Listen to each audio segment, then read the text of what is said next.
Those of you who know me know we don't ever get to start with Easter without a step back in time. Because Easter doesn't make sense without a trip back in time, a couple of days in the story of this week, to the greatest misnomer of all holy days, Good Friday. Good Friday is always a fresh and relevant story. In June, it will be 30 years since I was ordained, and there has not been a year in those 30 years that we haven't lived in some Good Friday world somewhere, often somewhere close at home as part of the story. The story, after all, is about a particular event and a universal one, like all good stories. In this story, as I'm sure you all know, a beloved, cherished, sacred life, the life of a man named Jesus, someone who was good and spoke the truth and modeled a beautiful and courageous life, a divine life, was killed. And for all the wrong and hard-hearted reasons that human beings, with all our false gods and unexamined choices and brokenness and petty egos, find a way to destroy and reject what is good in the world so often when it shows up. We killed a holy and sacred life when it showed up among us, the story says, and the sky was rent that day. God had promised never to send any more floods after Noah, not to destroy humanity. And we are lucky on Good Friday that God keeps God's promises. I'm not sure we're always worthy of it. Anyhow, but this is an ancient story. It's old, it's dusty, it's irrelevant. It's kind of quaint, isn't it?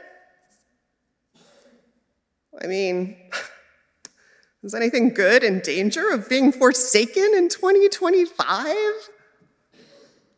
Are there any mobs in our Jerusalems destroying what is good? Is anyone innocent being sentenced without due process? Or sent to be tortured by a king who loves power and lacks the humility to listen and heed legitimate criticism in order to be more worthy of the calling of leadership? The holy obligation of leadership? Is anyone or anything of value in danger of being trampled on because too many people do nothing? Good Friday worlds are hard places to live in, always, and sometimes more relevant than others in our human history.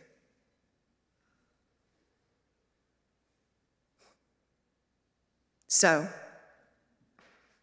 we can imagine the setting for today's part of the story. It's dawn. The sun is breaking, and with it, the Sabbath restrictions lift. And Mary Magdalene and another Mary, mother of James, perhaps come with spices they've bought in the market to anoint the body of Jesus. They arrive at the cave where Jesus' body was laid in a rough tomb with a rock rolled across its entrance, I guess probably to keep animals out at night. And we can imagine that they come, as we even feel, full of searing grief at all they have witnessed and at a loss from which they will never fully recover.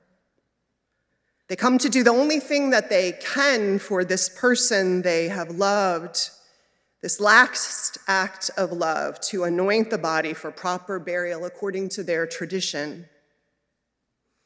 And what do they find when they arrive? The rock has been rolled back, but the tomb is empty, just just the fabric it was wrapped in left behind. Their first thought, as probably would be ours, is that the tomb was desecrated and robbed in one more intentional blow to their beloved. But we are told in the story that they see, depending on the version you read, one or two shining figures appear or present, and these angelic figures say that there is nothing to weep about, that the Jesus that they love lives on. In one gospel, in fact, Mary meets Jesus. In others, the disciples will meet him on the road to Emmaus or on a beach. Some of them will be told by a man how to catch fish by throwing the net into the waters. Encouragement to keep going on and gathering food and nourishment for their people, for the people they will gather to them. And they know this person they meet, all of them, as the Jesus who was in the tomb. And in this tradition, the teachings and the movement behind this person and those who believed in him, it will go on, right? Despite future persecutions, teachings to love thy neighbor as thyself, to not cast the first stone, to forgive 7 times, to challenge empire with truth, no matter the price. Moreover, people who live these teachings will say again and again that they have met this God, this prophet, this healer in their lives in infinite ways. They will speak of meeting him in prayer, in visions, with healing. King would hear the voice at his kitchen table in morning prayer. The morning he was one of many afraid for the life, and rightly so, of his family.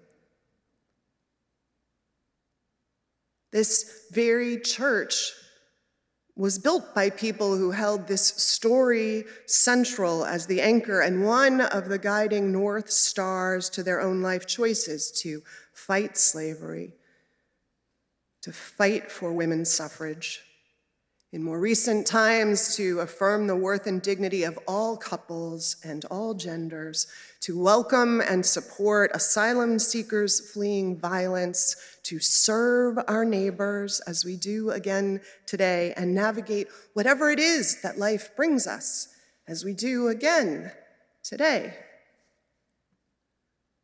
So Easter is the unbelievable story of resurrection against Good Friday's attempts to annihilate. And the bad news is that Good Friday repeats again and again through human history. And the good news is that so does Easter. What does that mean, Easter repeats? What is resurrection? What does it look like when it shows up in the world? Does it still? Perhaps because this is such a big holy day and holiday, I have to admit, I feel like I owe you all a big miracle story. I mean, another one besides the story of Jesus. But I think I want to steer another way. I mean, I also hope for big miracle stories. But I wonder if it's better for us to see resurrection in smaller places and everywhere.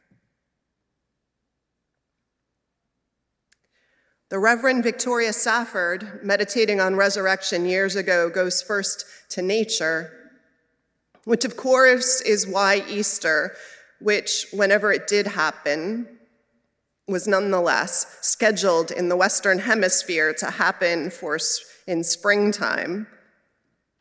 Safford writes of resurrection, "Have you seen the trees?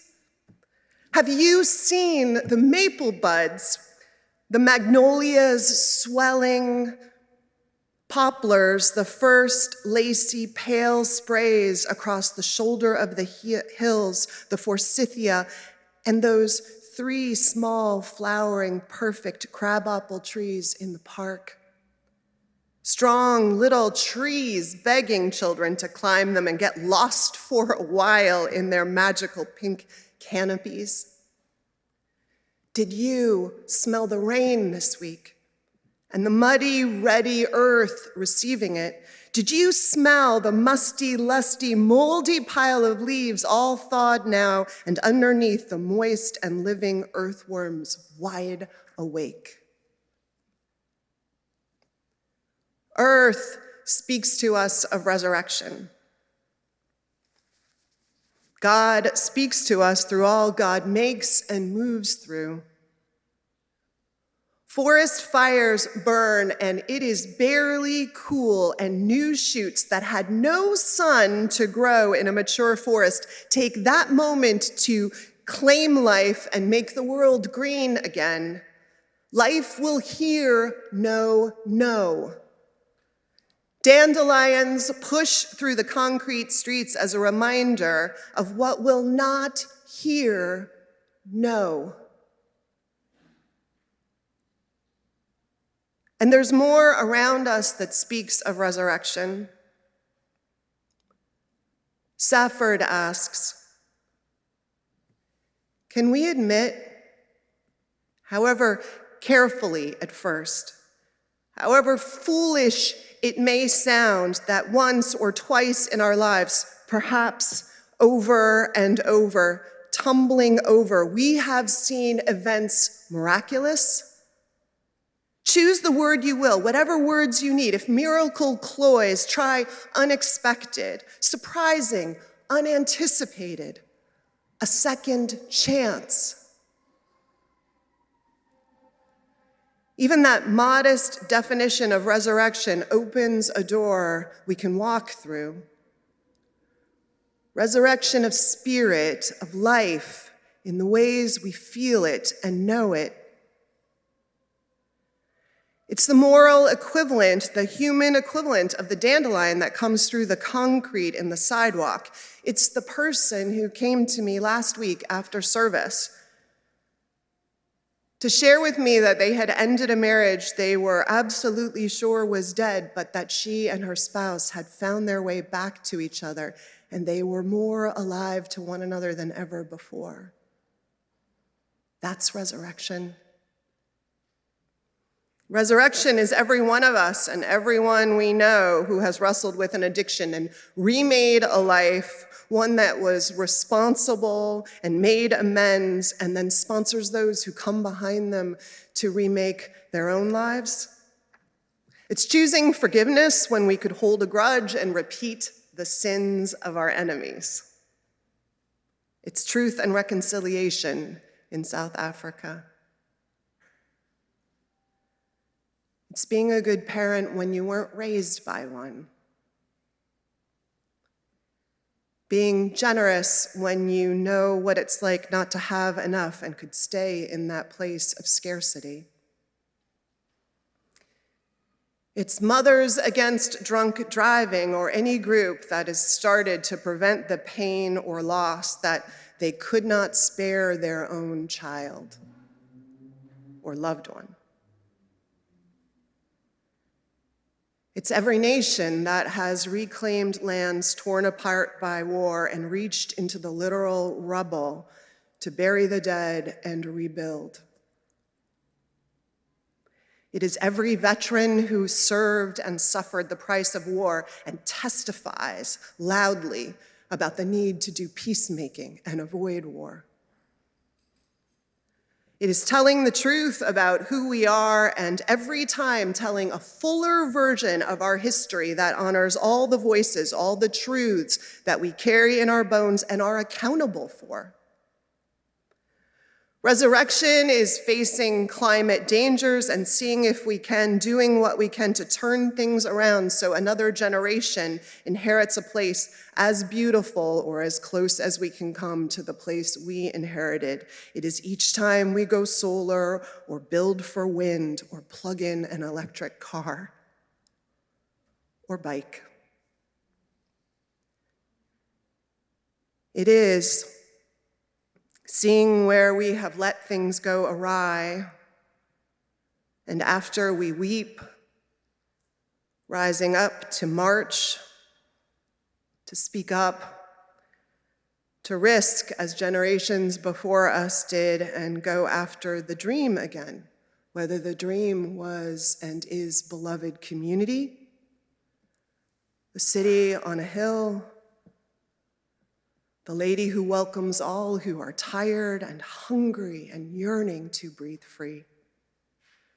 A world where we are each for each other all the time, and where we get that that world is actually the most selfish world and vision we can live into, because we are happier when we live in a world where everyone is for each other. It is when those with money and power lead the way. Thank you, Harvard.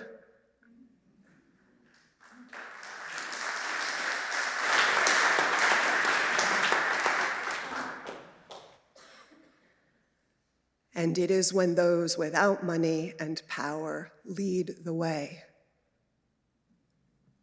It is us. And this isn't soft theology. We start at Good Friday, my friends, to remind ourselves of what a life asked of us long ago and might again, how it can ask everything of us, strip us raw.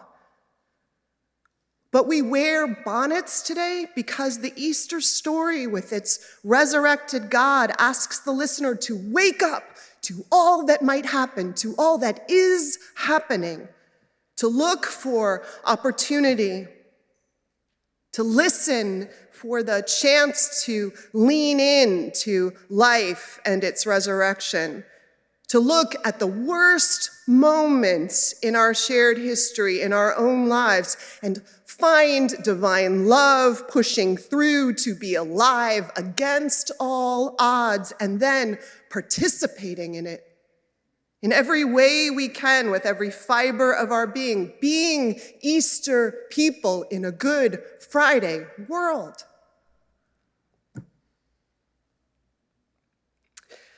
And you and I,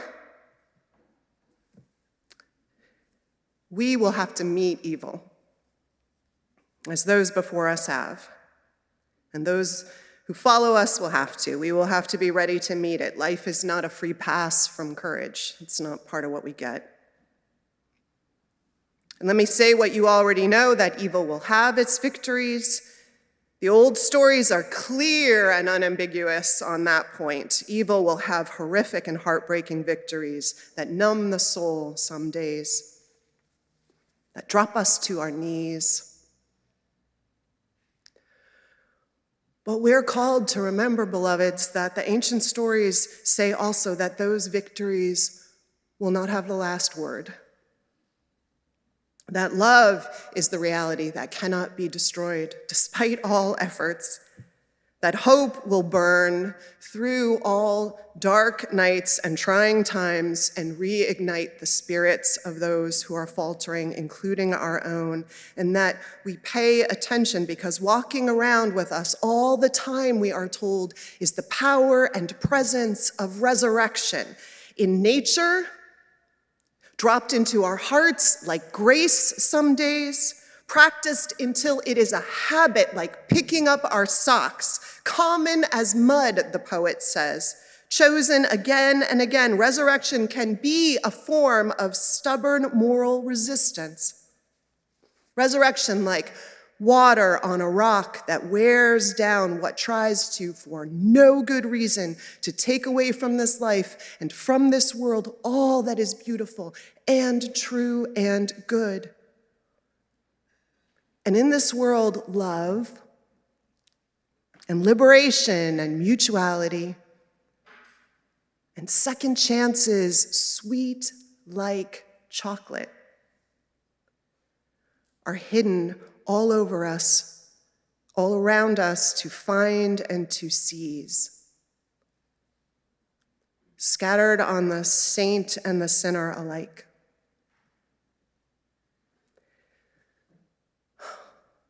Increasingly, I am convinced that we human beings in the moral order of the universe, we are going to keep being sent as souls to this earth until we finally give in to the good, convinced that we cannot destroy it, even at our worst, that we are like children that are just determined to test our parents, afraid and hoping both that the love that is there for us is bigger than all we can throw at it, and needing to prove it to ourselves again and again, that love wins, and that we can lean into it and surrender to it.